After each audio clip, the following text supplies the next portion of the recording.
السلام علیکم ناظرین، یقیناً آپ سب خیریت سے ہوں گے۔ آج ہم ذکر کریں گے مغربی سائنس کا۔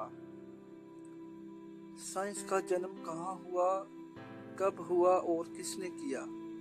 پہیا یعنی کہ ٹائر سائنس کی سب سے بڑی ایجاد کا موجد کون تھا؟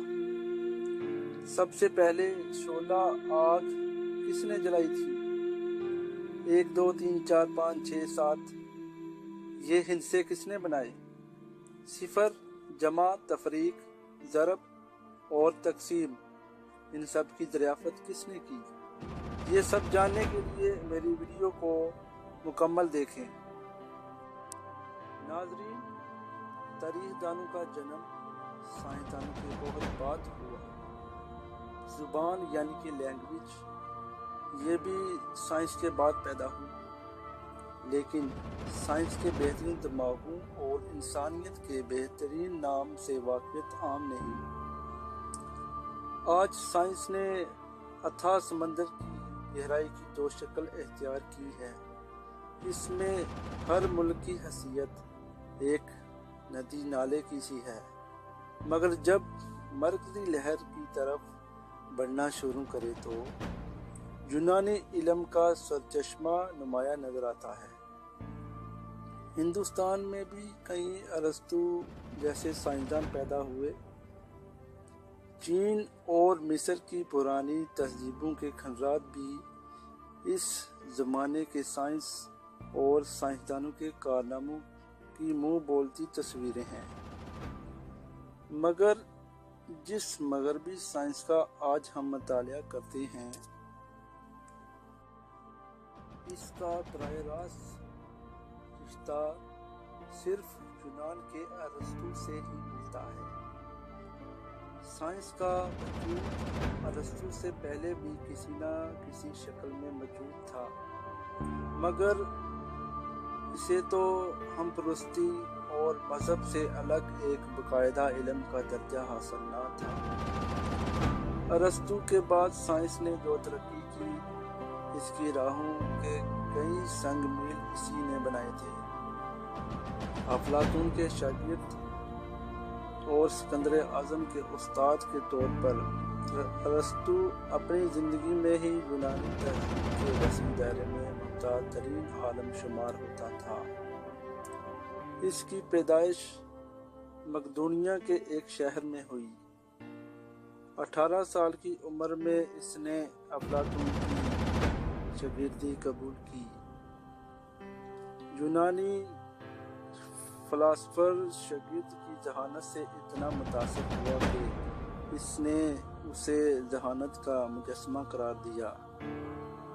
نوجوان طالب علم نے اپنی ساری آبائی دولت اپنے وقت کا سب سے بڑا کتب خانہ بنانے پر خرچ کر دی۔ اس کتب خانے کی سب کتابیں ہاتھ سے لکھی ہوئی تھیں، کیونکہ اس وقت چھاپا خانہ ایجاد نہیں ہوا تھا۔ ارسطو کو اپنی زندگی شروع کرنے میں کوئی مشکل پیش نہ آئی۔ پڑھائی ختم کرتے ہی اس کے پاس کئی شہزادے تعلیم حاصل کرنے کے لیے آنے لگے۔ ان میں ایک شاگرد دہر میاس نے تحت نشینی کے بعد اپنے استاد کو اپنے دربار میں شامل ہونے کی دعوت دی اور اظہار عقیدت کے طور پر اس سے اپنی بہن کی شادی کر دی۔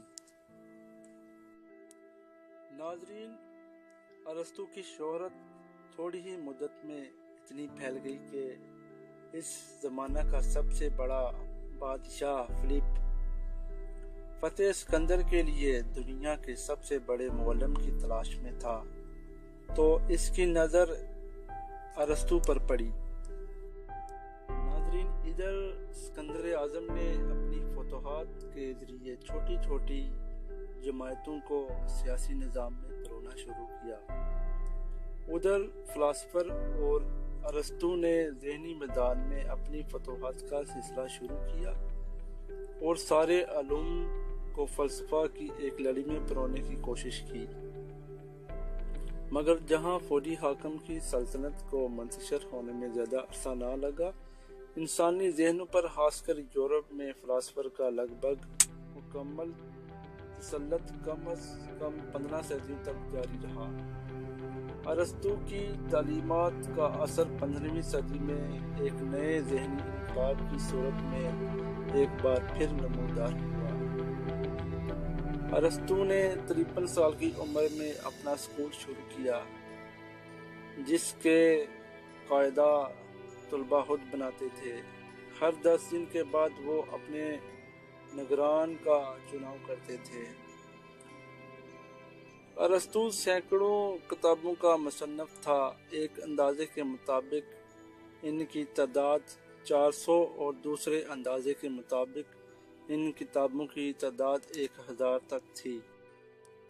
حیوانات اور نباتات کی بہت زیادہ قسمیں ارسطو نے اپنی تجربہ گاہ میں جمع کر کے ایسے مشاہدے کیے جنہیں آج کی سائنس بھی درست مانتی ہے۔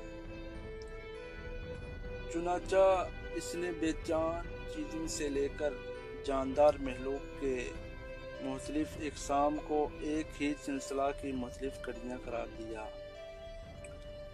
ارسطو کی عظمت کا یہ عالم تھا کہ اس کی غلط باتیں بھی صدیوں تک عقیدہ کے طور پر قبول کی گئیں۔